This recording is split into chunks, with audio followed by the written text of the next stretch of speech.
ভাই এখানে কতগুলা মানুষ আছে, এখানে কিন্তু এক এক জায়গায় 10 জায়গার 10 জন বা 20 জায়গার 20 জন। কেউ তো মনে করেন এখানে মিথ্যা কথা বলবে না। আমরা সবাই বলি আগে সরকারি ভালো ছিল, তখন আমরা ভালো ছিলাম, খায়া পয়রা ভালো ছিলাম। এখন আমরা যে সরকার আছে আমরা খুব কষ্টে আছি, সত্যি কথা বলতে অনেক কষ্টে আছি, যেটা ভাষায় প্রকাশ করার মতো না। বাজারে গেলে সেটা আমরা অনুভব করতে পারি যে কতটা কষ্টে আছি। আমি আপনারা কি মনে করেন যে তাহলে এই আন্দোলন করে শেখ হাসিনাকে যে সরানো হয়েছে এটা ভুল করেছে সাধারণ জনতা? 100% ডেফিনেটলি ভুল, কারণ আমরা যাতে বাঙালি, এটা আসলে আমরা যে ভুলটা করছি এটা ভুলের মাসুলটা এখন আমরা দিতে হয়েছে। কারণ আমরা এখন বুঝছি যে আসলে আমরা কি কি জিনিসটাকে হারাইছি আমরা। বুঝতে পারছেন, আমি কোনো দল করি না, আমি পেট নীতি করি। আমি রাস্তায় পড়ে থাকি, পেট নিতে করি। আমার 2টা বাচ্চা আছে বাসায়, দেখা যায় ইনকাম করলে সেই বাসায় গিয়ে আমি বাজার নিয়ে যেতে পারি। কিন্তু এখন যেই পরিস্থিতি দেখেন আমাদের সাধারণ মানুষের কি পরিস্থিতি। আগে সবচাইতে ভালো ছিলাম, এখন সবচাইতে খারাপ অবস্থানে আছি।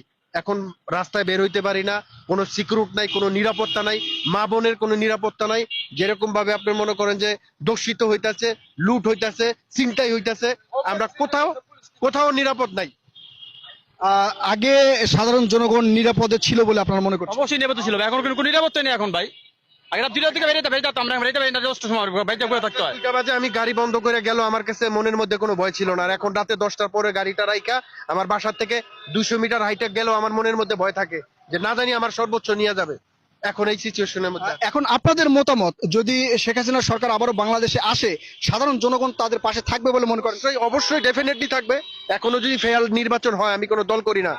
এখানের মধ্যে কতজন লোক আছে আপনি দেখেন, এর মধ্যে 100 যদি লোক থাকে 80% লোকই আপনার ভোট দিবে আওয়ামী লীগকে। আমি শিওর, আমি শিওর, কারণ আমি কোনো দল মত কিছু করি না। কারণ আগে ভালো ছিলাম, আমরা যেই সরকারে ভালো ছিলাম ওই সরকার আসলে আমরা ওই সরকারই ভোট দিব, এতে বাঁচি আর মরি।